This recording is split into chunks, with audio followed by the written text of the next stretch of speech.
अब सजीवन अपने अंकल की बुरी बातें सुनकर ऑटो स्टैंड पर अपने दोस्त से कहता है, सब लोग मुझे ही दोष दे रहे हैं। तभी सजीवन का दोस्त उसे समझाता है, तूने शादी कर ली है इसलिए अब मेहनत करनी पड़ेगी, लेकिन तू आलसी की तरह रहता है इसीलिए तेरी पत्नी ही ऑटो चला रही है। दोस्त की बात सुनकर सजीवन सोच में पड़ जाता है और कहता है, ठीक है, मैं भी राधिका को दिखा दूंगा कि मैं भी ऑटो चलाकर उससे ज्यादा पैसे कमा सकता हूँ। इसके बाद सजीवन का दोस्त उसके लिए किराए पर ऑटो लेने का इंतजाम करने एक पंडित के घर जाता है। पंडित कहता है, ऑटो तो मैं दे दूंगा, लेकिन मुझे रोजाना 400 रुपए देने होंगे, चाहे तू ऑटो चलाए या न चलाए, किराया रोज देना ही पड़ेगा। यह सुनकर सजीवन ऑटो किराए पर ले लेता है और खुशी खुशी स्टैंड पर जाकर सबको मिठाई खिलाता है। तभी राधिका भी ऑटो आने की खुशी में तालियां बजाती है और 2 मिठाई खाती है। इतने में एक यात्री रेलवे स्टेशन जाने के लिए आता है। सारे ऑटो वाले उस यात्री को सजीवन के नए ऑटो में बैठने के लिए कहते हैं, लेकिन राधिका सजीवन की बेइज्जती करने के लिए कहती है, पहला नंबर मेरा है, इसलिए यात्री को मेरे ऑटो में ही जाना पड़ेगा। राधिका की इस बात से सजीवन बहुत जलन महसूस करता है। रात को जब राधिका ऑटो चलाकर घर लौटती है तब सजीवन अपनी माँ से कहता है, माँ, मेरे ऑटो लेने पर कुछ लोगों को जलन हो रही है। इस पर राधिका अपनी सास से कहती है, हाँ,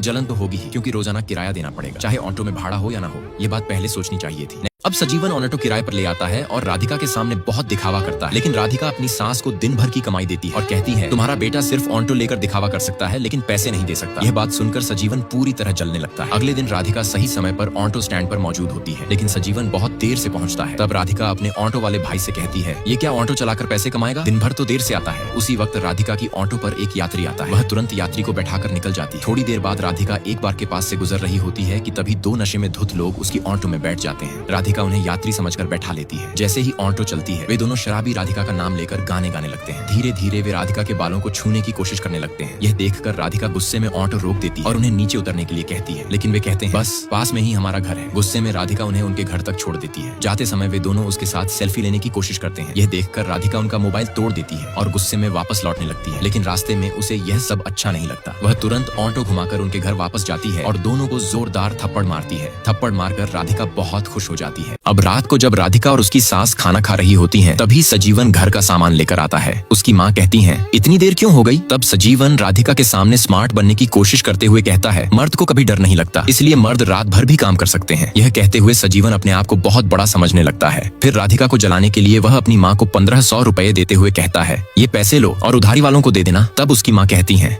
राधिका तो पहले ही उधारी चुका चुकी है। यह सुनकर सजीवन चुप हो जाता है और शांति से राधिका की बात सुनने लगता है। तभी राधिका कहती है, देखना सासू माँ, अब तुम्हारा निकम्मा बेटा सजीवन धीरे धीरे लाइन पर आ रहा है। पास खड़ा सजीवन यह सुनकर डर जाता है। फिर रात को राधिका चुपचाप सोने लगती है। सजीवन भी एक चोर की तरह डरते डरते कमरे में जाता है और खामोशी से बिस्तर पर लेट जाता है। इसी बीच राधिका की सहेली टीचर की बेटी अपने पिताजी को देखकर बहुत खुश हो जाती है, लेकिन चूंकि टीचर का अपने पति से तलाक हो चुका था, इसीलिए वह जबरदस्ती अपनी बेटी को वापस घर ले आती है। यह सब देखकर राधिका थोड़ी उदास हो जाती है और अपनी सहेली टीचर को समझाने लगती है। फिर राधिका भी अपने पति सजीवन के बारे में सोचने लगती है और उस रात नीचे सोने की बजाय बिस्तर पर आकर लेट जाती है। सजीवन देखता है कि उसकी पत्नी नीचे न सोकर उसके बिस्तर में सो रही है। यह देखकर वह गुस्सा हो जाता है और गुस्से में राधिका से कहता है, नीचे जाकर सो जाओ। लेकिन राधिका जिद करते हुए कहती है, आज मैं बहुत थक गई हूँ, इसलिए आज तुम मेरे पास सो जाओ। पर सजीवन उसकी बात नहीं मानता, इसीलिए राधिका चुपचाप बिस्तर ढककर सो जाती है। सजीवन उसे जोर लगाकर उठाने की कोशिश करता है, लेकिन तभी राधिका सजीवन को पकड़कर कहती है, मैं तुम्हें अभी भी बहुत प्यार करती हूँ, इसलिए पुरानी नाराजगी को भूल जाओ और आज मेरे साथ लूडो खेलो। सजीवन भी कई दिनों से मन ही मन राधिका से दूरी महसूस कर रहा था, इसलिए वह भी जी भरकर राधिका के साथ लूडो खेलता है। अगले दिन से दोनों आपसी झगड़े भूलकर फिर से एक दूसरे से प्यार करने लगते हैं। राधिका को खुश करने के लिए सजीवन उसे बीच पर ले जाता है और दोनों वहाँ बहुत मजे करते हैं। उसके बाद सजीवन अपनी गलती सुधारने के लिए अकेले ही घर के सारे कपड़े साफ करता है। रोज की तरह वे दोनों मिलकर खुशी खुशी ऑटो लेकर बाजार जाते हैं। फिर एक दिन राधिका हमेशा की तरह टीचर की बेटी को लेने उसके घर जाती है। टीचर की बेटी नई ड्रेस पहनकर बाहर आती है और बताती है कि आज उसका जन्मदिन है। यह सुनकर राधिका बहुत खुश होती है और उसे लेकर निकल पड़ती है, लेकिन रास्ते में जब टीचर की बेटी राधिका को चॉकलेट दे रही होती है, तभी अचानक उनकी गाड़ी का एक्सीडेंट हो जाता है। उस हादसे में टीचर की बेटी वहीं पर दम तोड़ देती है और राधिका गंभीर हालत में अस्पताल में भर्ती हो जाती है। जब सजीवन डॉक्टर से राधिका की हालत पूछता है तो डॉक्टर कहते हैं, जब तक रिपोर्ट नहीं आती कुछ नहीं कह सकते। यह सुनकर सजीवन पहले टीचर की बेटी को देखने उसके घर जाता है, लेकिन वहाँ टीचर का भाई उसे घर के अंदर नहीं जाने देता।